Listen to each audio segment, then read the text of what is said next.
बोलो जयकारा बोल मेरे श्री गुरु महाराज की जय। सभी गुरुमुख प्रेमियों से सप्रेम जय सच्चिदानंद।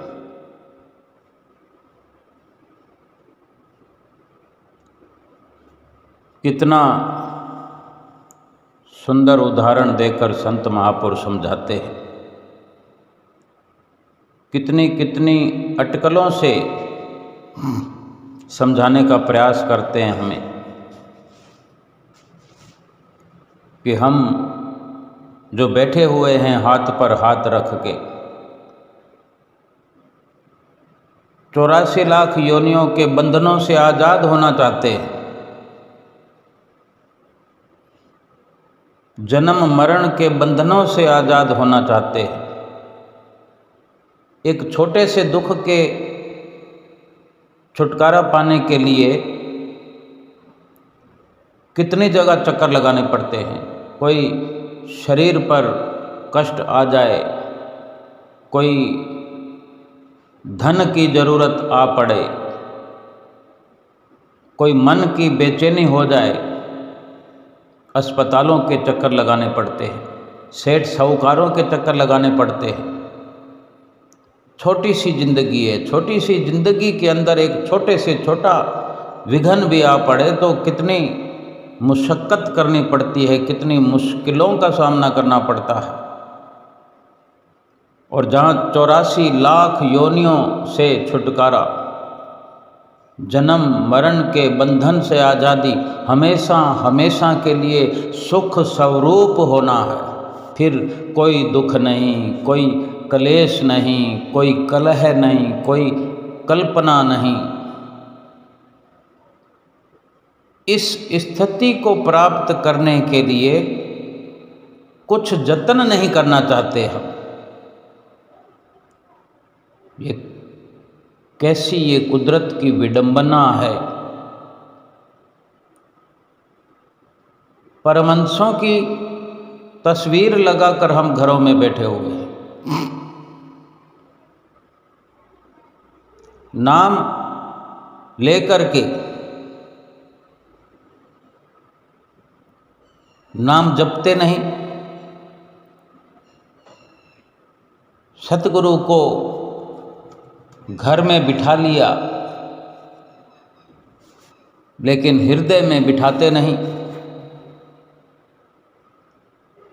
जो बंधनों से आज़ाद कराने वाले हैं उनको हमारे दिल में जगह नहीं है, दिल में बिठाने का ख्याल हमें नहीं है, दिल में बिठाने के लिए हमें फुर्सत नहीं है। और जहाँ से फिर बंधन पड़ जाए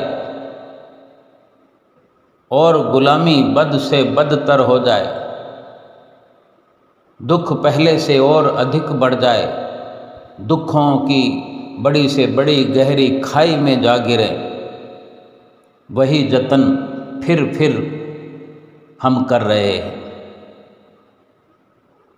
कैसे मुक्ति मिलेगी, कैसे आज़ादी मिलेगी, कैसे छुटकारा बंधनों से मिलेगा।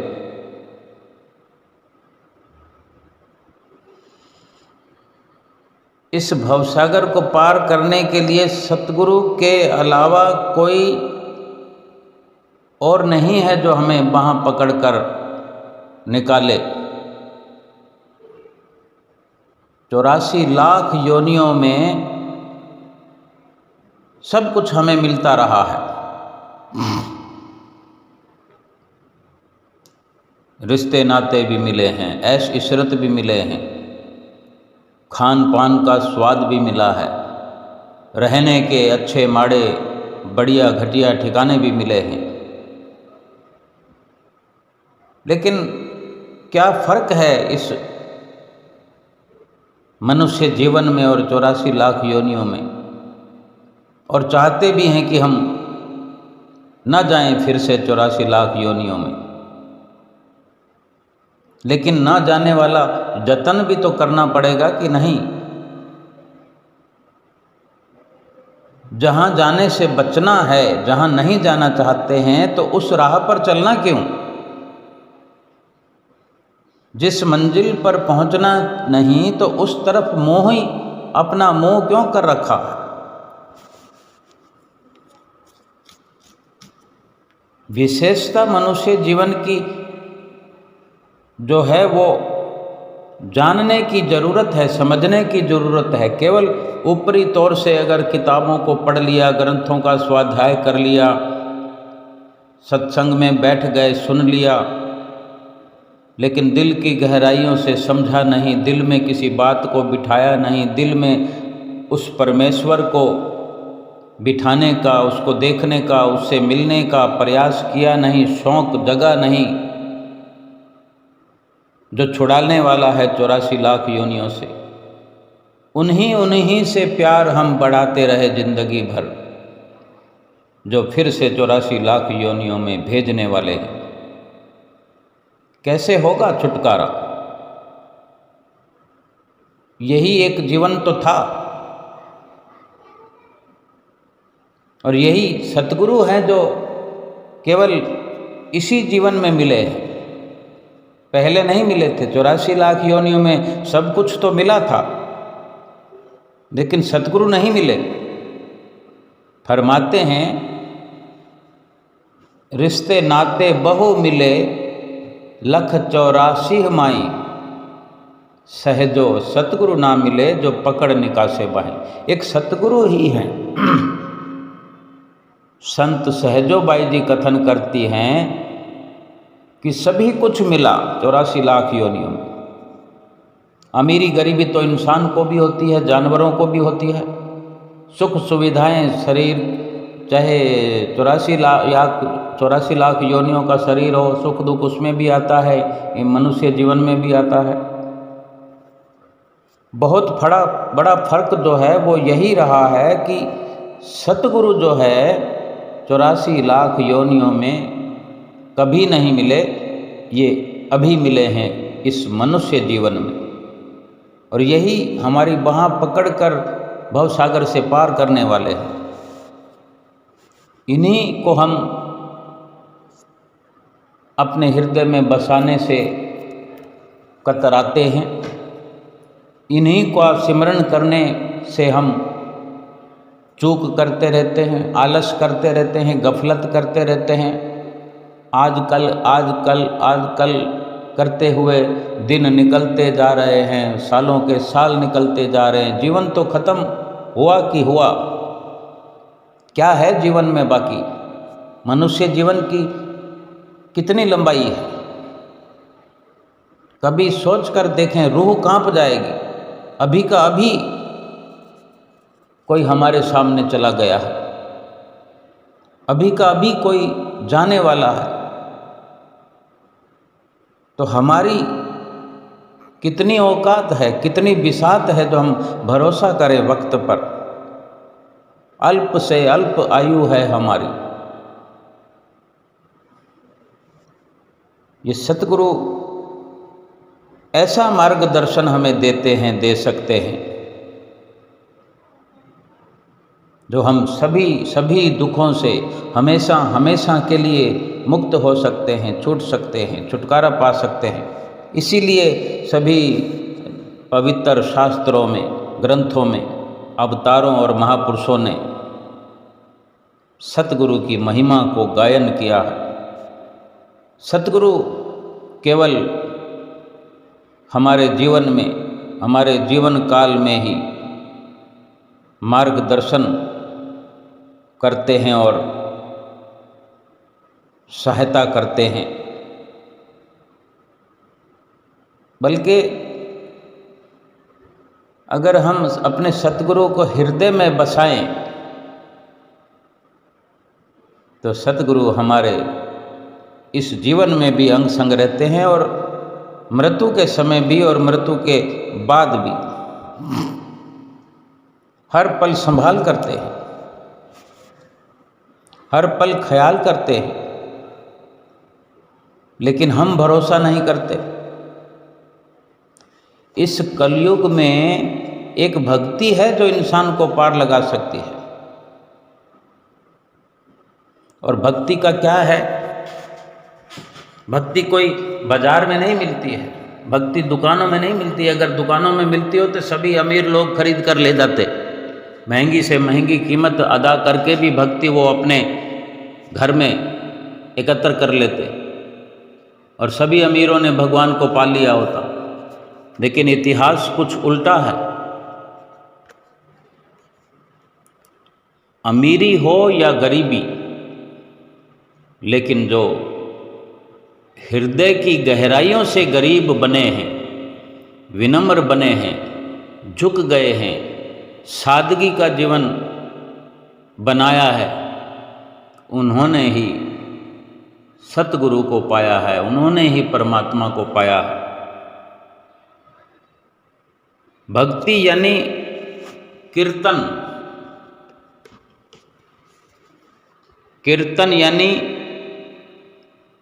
कीर माने आवाज और तन यानी शरीर, यानी शरीर के अंदर से आने वाली आवाज को सुनना ही कीर्तन कहलाता है।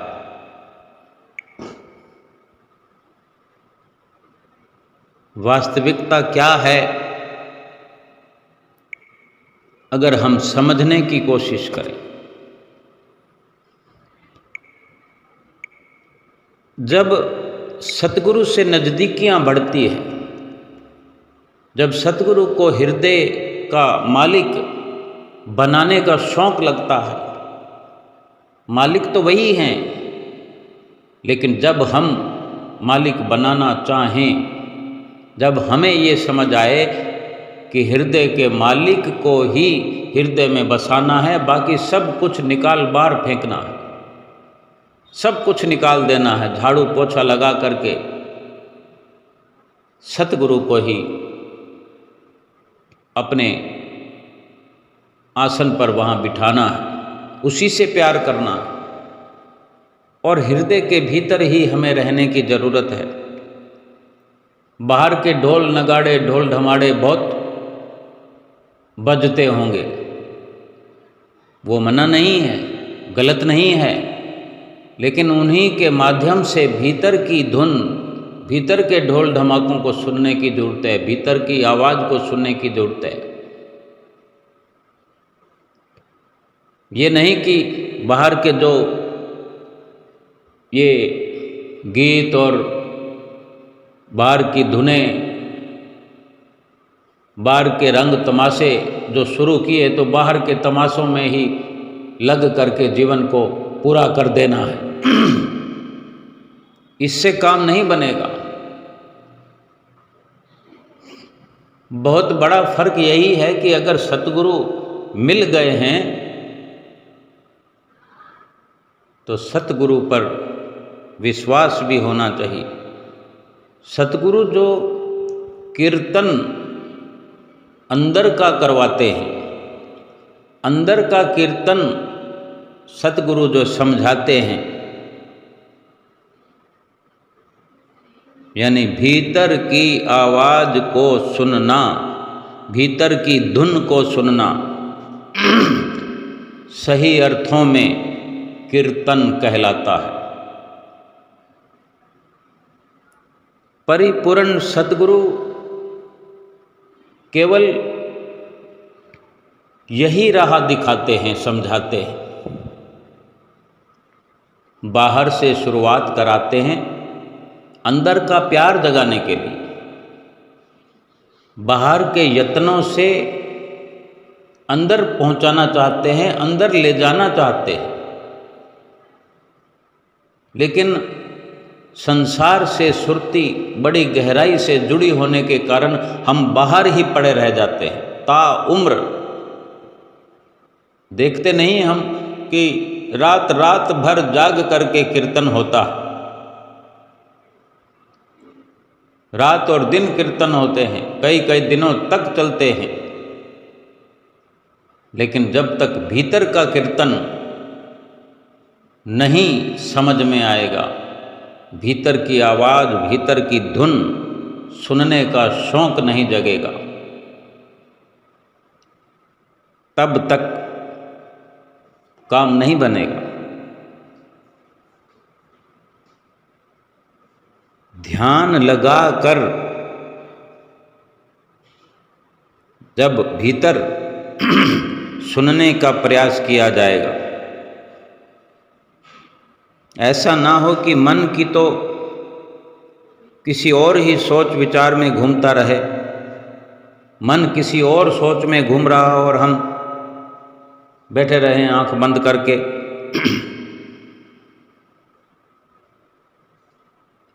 पहल बेशक ये हो सकता है कि हम ध्यान जमाने की कोशिश करें और कुछ भटकना हो, मन भटकेगा, बार बार भागेगा, सोच विचारों में मन ये घूमता रहेगा। गुरमुख जपिए लाए ध्याना, ध्यान है ध्यान, ध्यान विच ल्याना।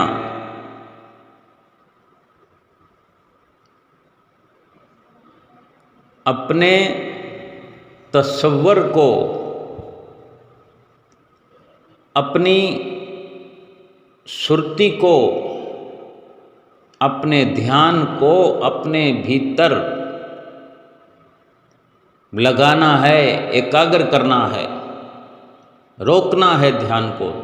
जैसे छोटे बच्चे को बार बार पकड़ा जाता है और वो इधर उधर भागता है, लेकिन एक वक्त आ ही जाता है कि वो बच्चा टिक कर बैठना सीख जाता है।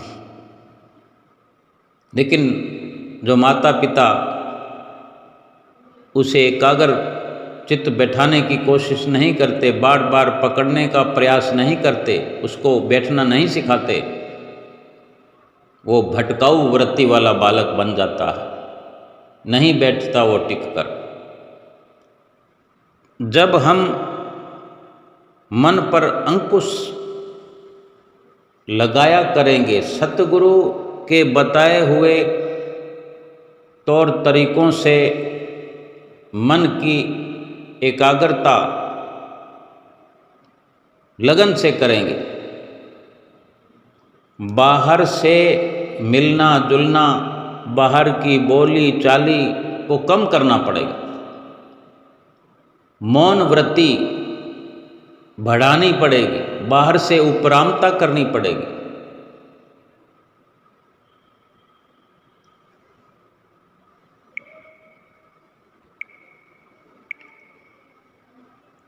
तब ऐसी विचारधारा बन जाएगी, ऐसी सोच बन जाएगी कि जगत के रंग क्या देखूं, तेरा दीदार काफ़ी है। एक वक्त ऐसा आएगा कि बाहर झांकने को भी दिल नहीं करेगा, किसी से बात करने को दिल नहीं करेगा, मजबूरन बाहरी व्यवहार किया जाएगा। संसार में मजबूर बन के रहना गुरुमुख का जीवन कहलाता है। संसार में दिल लगाने के लिए इंसान नहीं भेजा गया है कि मौज मस्ती करता फिरे, रंगरलियाँ मनाता फिरे, ऐश इशरत करता फिरे और बाद इस दुनिया के फिर 84 लाख योनियों में फेंक दिया जाए और दुख ही दुख उठाता रहे। कभी न ख़त्म होने वाला ये सिलसिला फिर चलता रहे, फिर बार बार पुकार करना, जार जार रोना, यही पहले करते हुए 84 लाख योनियों से आया है। उस तरफ फिर जाने का बिल्कुल प्रयास न करें। सतगुरु मिल गए हैं किस्मत से, सतगुरु मिल गए किस्मत नाल, असी तो हो गए यहाँ माला माल। कौन सा माल कमाने में हम लगे हुए हैं? दुनिया में धन कमा रहे हैं, दौलत कमा रहे हैं, दुनिया के रुतबे को हासिल कर रहे हैं, बड़ी बड़ी फैक्ट्रियाँ लगाकर, बड़े बड़े बंगले बनाकर, गगनचुंबी इमारतों को बना करके एक मुकाम हासिल करने के लिए हम एक दौड़ में लगे हुए हैं। कितनी भी दौड़ में हम शामिल हो जाएं, हमसे कोई ना कोई आगे निकलता ही जा रहा है।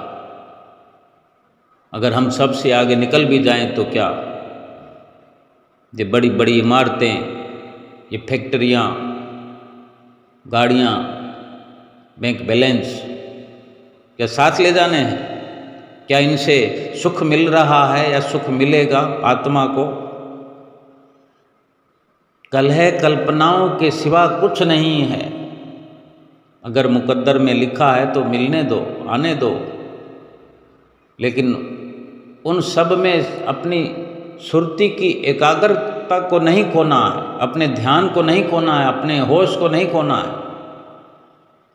और होश यही है जो अंदर से जागता है। जिसकी सुरती अंदर है वो होश में है, जिसकी सुरती बाहर भटक रही है वो बेहोश है, नशे में है। और नशे में कोई अपना ना तो मार्गदर्शक ढूंढ सकता है, ना वो अपना मार्ग प्रशस्त कर सकता है। कुछ भी होश नहीं है जिसे, जहाँ पड़ा है पड़ा है, उसको जो मर्जी ठोकर मार कर चला जाएगा। ऐसी हालत बनानी है क्या हमने? क्या हम ये चाहते हैं? क्या मनुष्य जीवन इसलिए मिला कि हमें कोई भी ठोकर मार के चला जाए? 84 लाख योनियां तो ऐसी ही है। घर से बाहर निकलकर हम आज एक फिर कोशिश कर लें, देखें। घर के भीतर भी हमारे 84 लाख योनियां बहुत हैं। छिपकलियां हैं, मक्खियां हैं, मच्छर हैं, कई कीट पतंगे हैं। क्या बर्ताव है उनके साथ हमारा? कैसे ठोकरें मारते हैं उनको? कोई भी जीव जंतु घर में घुसने की कोशिश करते हैं, हमारी एकाग्रता भंग होती है या हमारा कहीं भी नुकसान होने का हमें अंदेशा होता है तो पीछे पड़ जाते हैं उनके। इससे ज़्यादा और क्या समझना है? बाहर निकल कर देखें, सड़कों पर कितने आवारा जानवर घूमते हैं, कुत्ते बिल्ली जैसे, गधे जैसे, बैल जैसे। क्या इज्जत है उनकी? ठोकर पर ठोकर खा रहे हैं, जीवन तो जी रहे हैं। क्या यही जीवन है? इसी जीवन को पाने के लिए हम लगे हुए हैं। अगर भीतर नहीं हम पहुंच रहे हैं, भीतर का कीर्तन नहीं कर रहे हैं, कीर्तन बाहर के तो कर रहे हैं।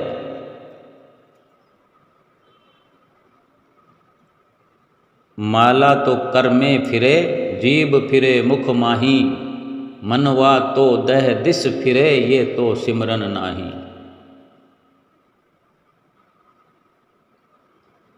भीतर की आवाज़ सुनना संत महापुरुष इसलिए श्रेष्ठ बताते हैं कि फिर बाहर की आवाज़ से ध्यान टूट जाता है। बाहर की आवाज़ नरकों में ले जाने वाली है।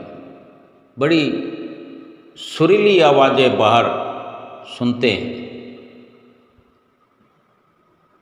बाहर के शोर शराबों में भी हम सुख ढूंढने की कोशिश करते हैं। अगर मिल जाता तो हमारा प्रयास खत्म हो जाता, लेकिन हम आज भी बेचैन हैं, तलाश में हैं। बहुत बड़ा कारण यही है कि अभी हमारी जो असल तलाश है वो शुरू नहीं हुई। इसीलिए महापुरुष समझाते हैं कि ध्यान को ध्यान से लगाना है। बाहर से ध्यान को हटाना है, भीतर की ओर लेकर के जाना है।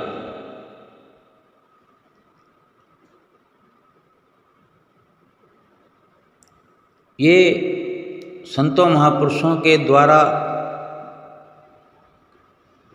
जो नाम मिला हुआ है हमें,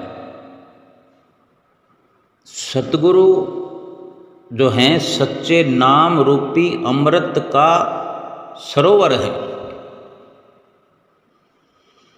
सतगुरु का सूक्ष्म रूप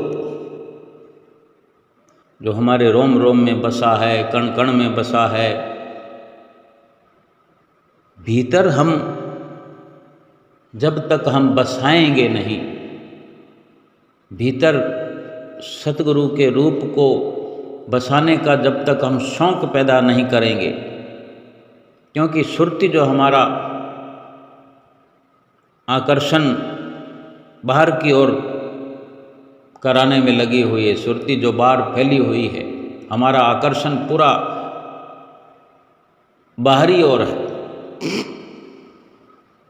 तभी सतगुरु को भीतर देखने की, उससे मिलने की हम कोशिश नहीं करते। भीतर का जो कीर्तन हो रहा है, वहाँ कोई ढोल नगाड़े वहाँ पर ले जाने की जरूरत नहीं है, वहाँ पर पड़े हुए हैं।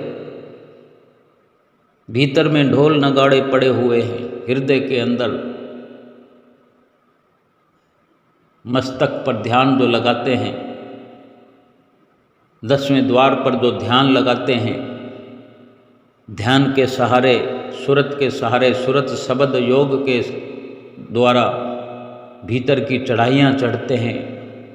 यहाँ ढोल नगाड़े, मजीरे, छेने, खड़ताल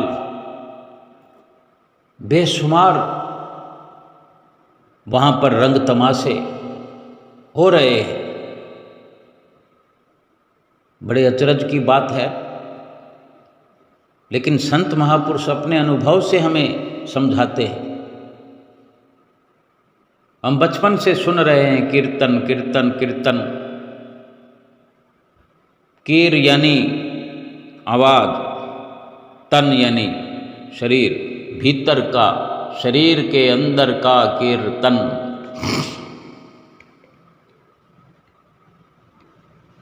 और सतगुरु ये सब बताने में सक्षम है, परिपूर्ण है। सतगुरु जो सच्चे नाम को बख्शते हैं, असल में ये नाम ही, ये शब्द ही सतगुरु का सूक्ष्म स्वरूप है। ये शब्द ही हमारा गुरु है, शब्द ही हमारा सतगुरु है। सच्चे नाम का सरोवर है। हम जैसे भाग्यशाली जीव इस सरोवर में स्नान करते हैं, और इसी सरोवर में, शब्द रूपी सरोवर में स्नान करने से जन्मों जन्मों से काला हुआ मन, जन्मों जन्मों से कर्मों की मेल जो धुल जाती है, साफ हो जाती है। सतगुरु ही एक ऐसा सच्चा तीर्थ है जिसमें मन स्नान करे, मन की सारी मलिनताएं साफ हो जाती है। सतगुरु के लिए हम सब निर्दोष रूहें हैं। सतगुरु की नज़र में हम सब सुंदर हैं। प्रभु के नूर भरे सभी जीव एक बराबर हैं। हम सभी उनके प्यारे हैं। सतगुरु की मौजूदगी में हमें उनकी आँखों में अपनी झलक दिखाई देती है, और हमारे अंदर वो भूख पैदा होती है, जिसके कारण हम सतगुरु की ओर खींचे चले आते हैं। परमात्मा में प्रेम, परमात्मा की बंदगी और परमात्मा से मिलाप और भक्ति में पूर्ण कामयाबी सतगुरु की दया और रहमत से ही प्राप्त होती है। सतगुरु का कहना मानना है। अगर हम अपनी मंजिल तक पहुंचने के लिए सुमरन भजन, भीतरी और अंदर का कीर्तन नहीं करेंगे, रूह का रूहानी सफ़र नहीं कराएंगे, अंदर के कीर्तन की मेहनत पुरुषार्थ अगर नहीं करेंगे, फिर